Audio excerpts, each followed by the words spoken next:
Talk Leesner here, the podcasting beast from the East, with the Professor John Gotti, the Gibbon, the Troll Master, the Data Analyzer Ninja, the Conqueror of his own fate. Yes, ladies and gentlemen, you know him as the Terminator, Professor Omega, the Cleaner. How do I remember all this every day? It's just ingrained in my mind. This is the best damn podcasting machine Wow. Wow. Wow.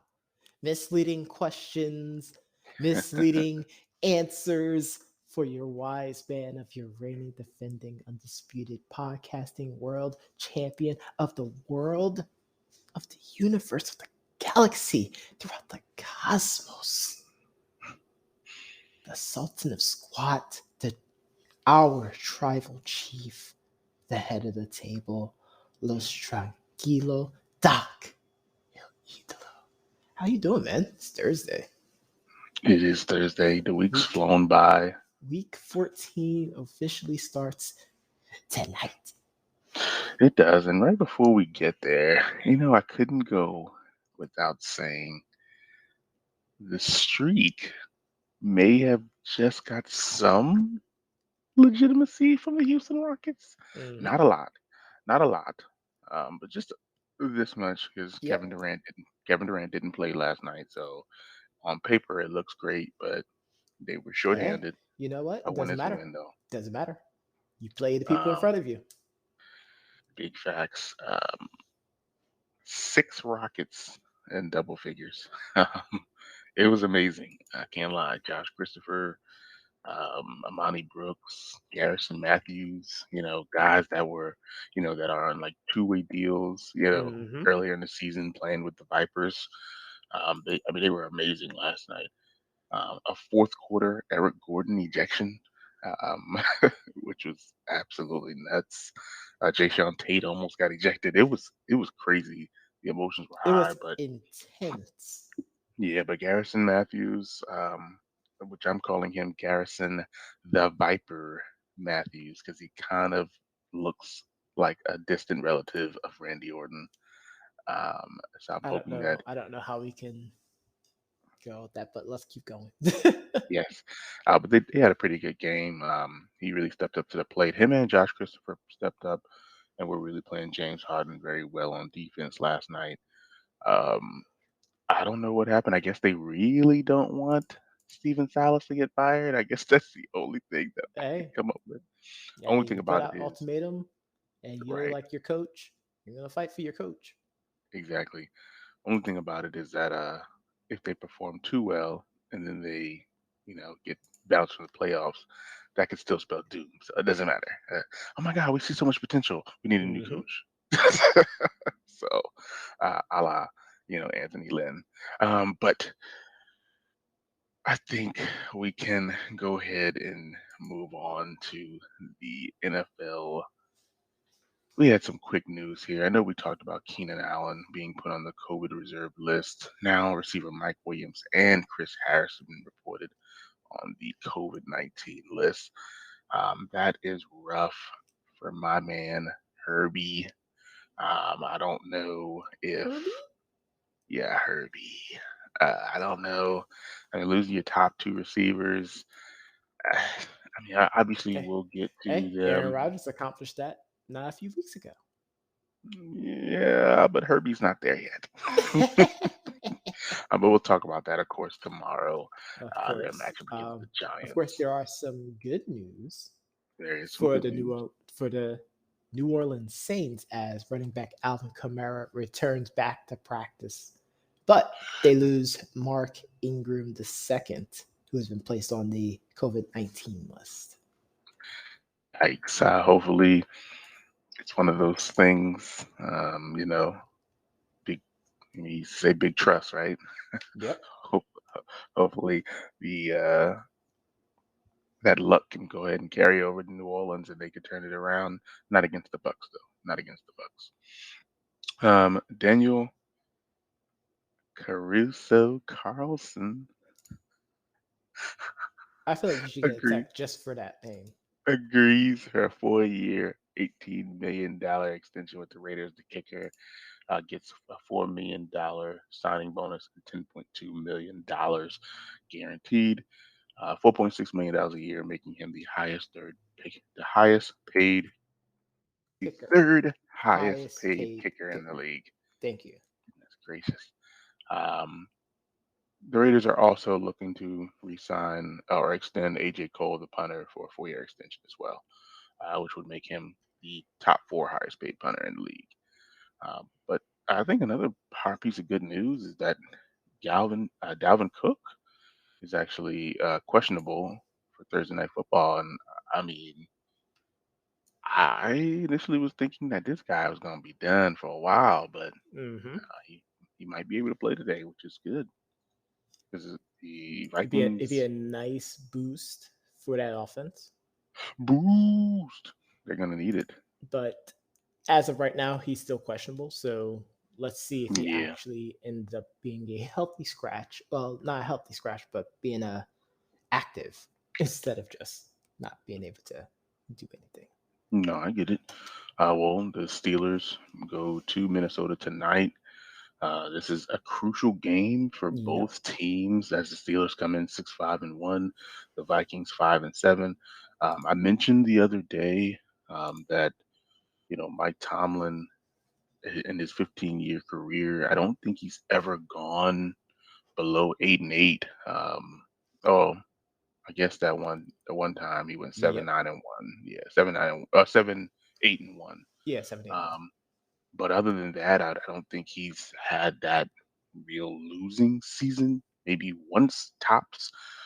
But the Steelers aren't doing too good. I mean, 23rd in offense, 19th in defense, 17th in passing, and 29th in rushing. They're really not doing too great. But on the other side, the Vikings, who play great, 8th in offense, unfortunately 29th in defense, 7th in passing, and 15th in rushing, just can't close out the games. Nope. And this is not a team that you want to struggle to close out the game with And I because, wouldn't even say them being the eighth in offense is a positive though, because really, the way that they play, especially in the second half, like make it seem like they're middle of the pack. yikes, Johnny said middle of the pack at best. So the numbers are skewed on this one, ladies and gentlemen. The last time these two met, September 16th, 2017, the Steelers won 26-9. I don't know if anybody ever looks at that and says, oh my God, I'm going to choose based on that alone. Highly doubtful. But with this one, I'm going to go with the Vikings. I'm also gonna go with the Vikings. It's not that I don't trust Oh, no, it's definitely that I don't trust. defense.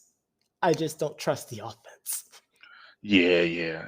Big Ben, I think Big Ben, he'll manage the game very well. I think he'll do good. It's just, and that defense of the Vikings, I, I know that I 29th. know normally you hear me say, this may end up being an entertaining game. This is gonna be Mm, a Thursday night game, folks. yeah, yeah. The way Justin Jefferson's been playing, I don't know if that's going to be something that the Steelers will be able to handle. I'm sure they'll try to neutralize him, but I just think that it's going to be. And I think what's his name is out tonight too. Mm. Thielen is Yep, out. yep. Yeah, but I Ankle don't think injury. it's gonna matter. But I don't think it's gonna matter. I don't think it's gonna matter.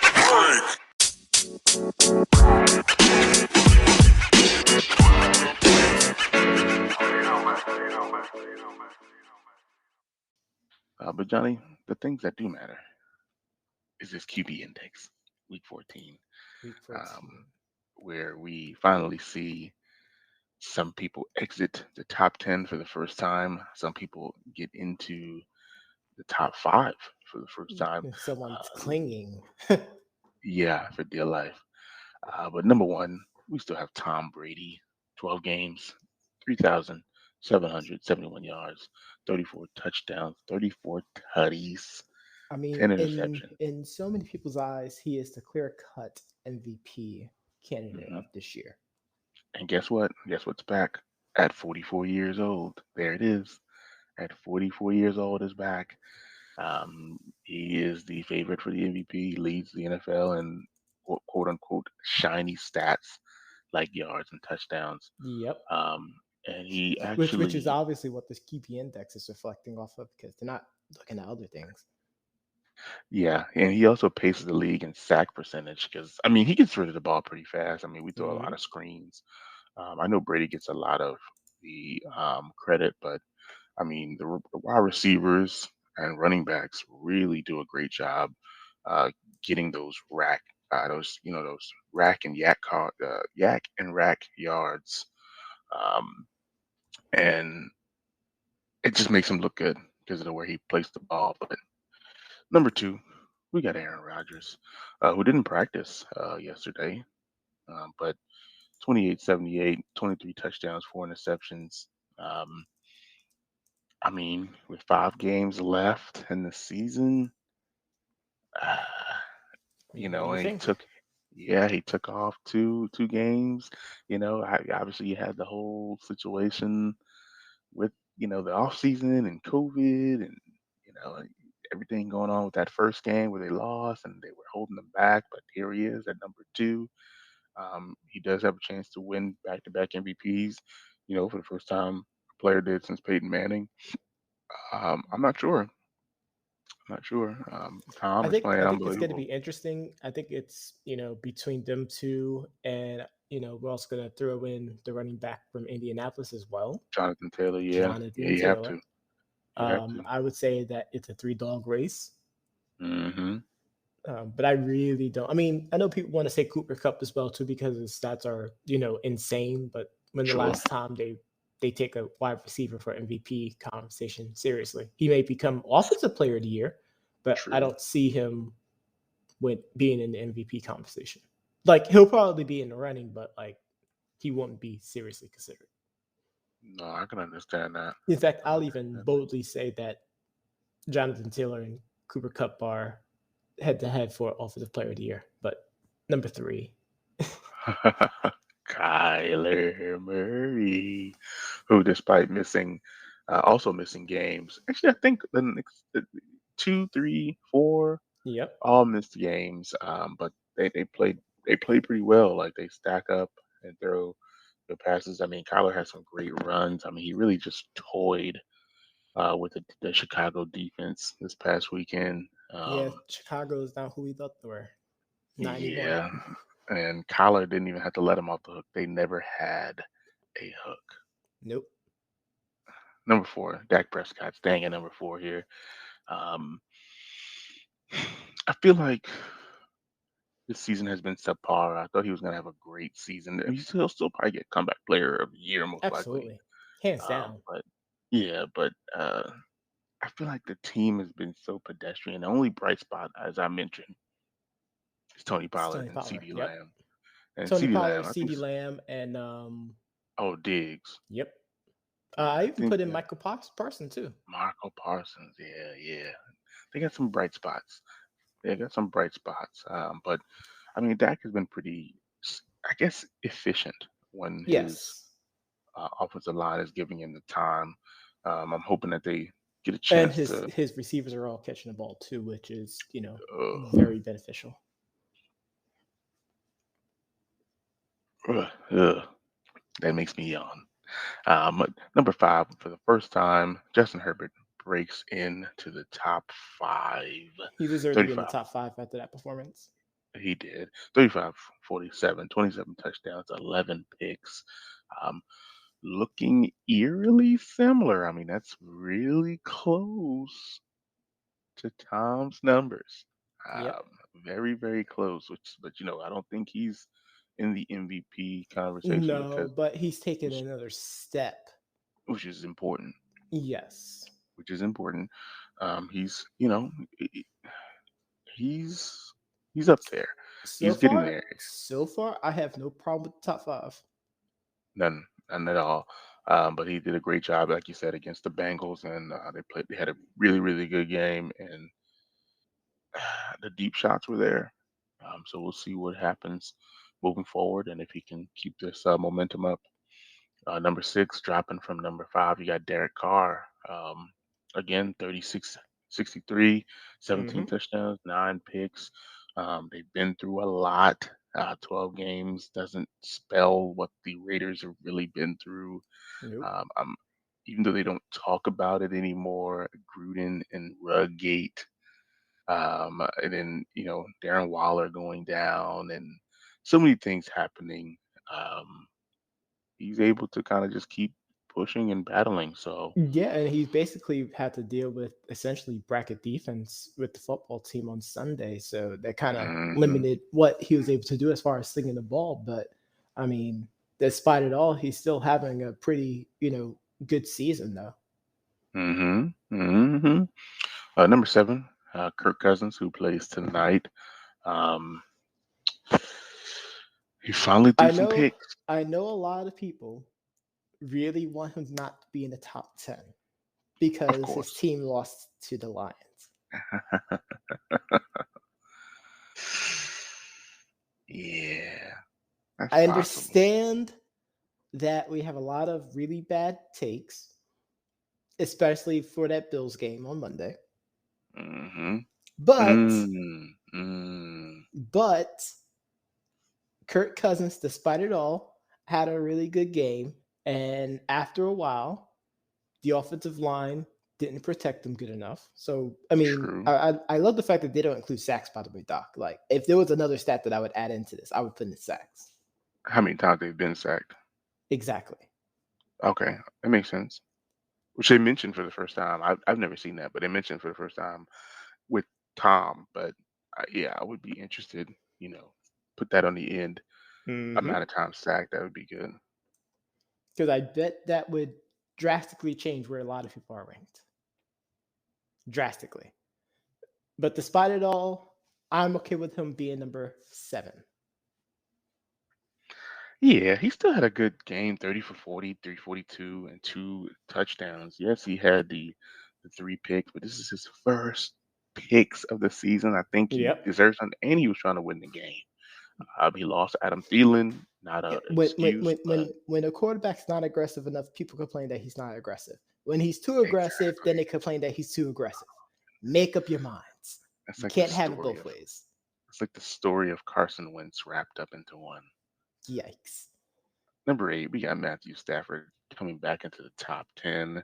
12 games, 3,611 yards, 30 tutties, 9 interceptions.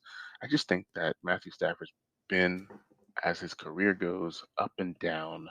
Yep. Um, luckily he has Cooper Cup. I know they, got They, I mean, OBJ. and I was gonna say they're integrating OBJ into the offense a little bit more better. I felt like people were quick to try to, say what they said, but of course we're not a society built on patience. Yeah, But the Rams needed that game, they did. They did. and Matthew Stafford needed that confidence booster as well. Which hopefully he got it. Hopefully he got it. But number 9, Josh Allen, which is another one that's very interesting. Mm-hmm. I'm curious to see, you know, obviously I can see why he went up one, because of number 10, but Mm, he didn't really lose that game. Actually, I'll say this. The only decision he made that cost him the game is not throwing it to Cole Beasley yep. at the end. Other than that, you know, I would he did say he did fine. I can't fault them for trying to throw the ball because that's where their strength is. The issue is they're trying to throw the ball in extreme elements, Hmm. and that's what did them in. Now, football's all about dealing with the situation, and they won a game convincingly against the Chiefs in the True. rain. In I believe it was a thunderstorm actually. Which is true. So I can't get mad at him being at number 9. I would probably put him at number 10 maybe and put Joe Burrow at number 9 Hmm. if I had to replace him with someone. But number 10, I don't agree with whatsoever. There's no Yeah. way, no Yeah, I'm reason not he sure. should be in the top 10. I'm And not and sure. and Dr. Prof, we like Kamara, like we'll shake his hand, but he ain't the top 10 QB based off this index stats. Yeah, I'm not sure. Again, if you also, despite the fact that he had 13 picks, and of course Joe Burrow got 14, Yes. Yes. but despite the fact that he got 13 picks, 6 fumbles, the amount of sacks he gave up, what, 7 sacks? He got sacked 7 times, He did. and he's He number was 10. he was under pressure. Oh, he was under pressure big time.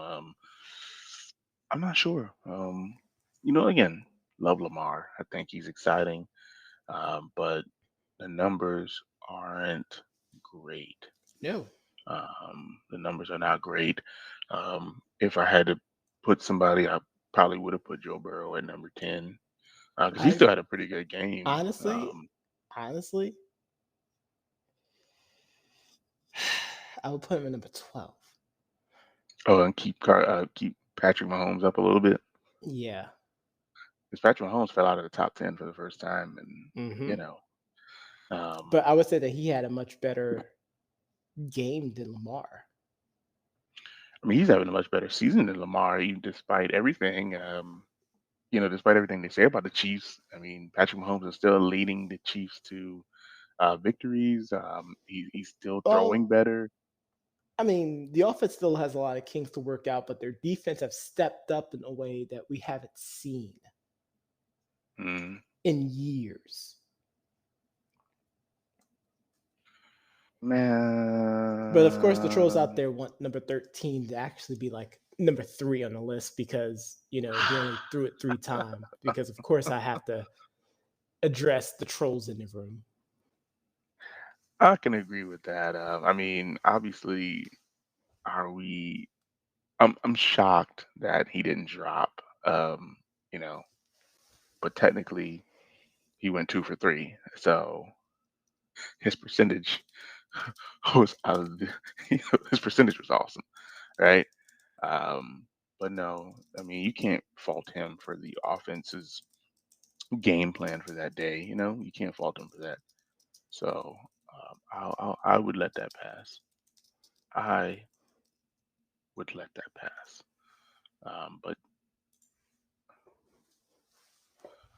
But I don't know. I mean, we're gonna have to wait and see. Carson Wentz is moving back up into the top 15. He got number 14. Russell Wilson is steadily climbing despite their faults. And we'll have to wait and see where some of the other quarterbacks land. Hmm. Gardner Minshew, number 23. If he plays further, will he climb up those rankings quickly? We'll have to wait and see. But we got a game tonight. Hopefully, it's going to be a good one. I'm laughing because they put Mike Glennon at number 31. Oh, yes. Go ahead and replace him with 32, Fromm. sorry. Yes, That's actually just go pretty ahead. funny. Yeah, go ahead and replace him with Fromm. NBA tonight. We got the Jazz versus the Sixers, Lakers versus the Grizzlies, and Nuggets versus the Spurs. Obviously, keep your eye out on Charles Barkley, as we talked about it yesterday, looking with a microscope over Anthony Davis. Maybe Anthony Davis goes off. I'm mad he called him Anthony Street Clothes Davis, Yeah, which he's is he's pretty been calling him that though for years though. It's just that now he's saying it more publicly. yeah, But he yes, mentioned it in interviews, but because Anthony Davis was not playing in LA, mm, it wasn't as big of a deal. mm, But since he's playing for LA, and you notice, I keep saying, because now he plays for LA, he's being put under a much more bigger microscope. But when they're no, winning, he doesn't get any credit. But now that they're struggling,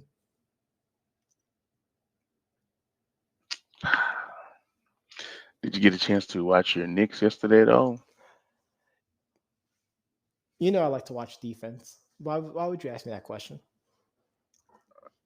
The fact that the only thing that people are talking about is Obi Toppin doing an East Bay dunk mid Uh, game, and that's the only thing that they could talk about that's positive about this game. No, I would say Yeah, the Knicks play better defense than the Bulls. I saw what you did there.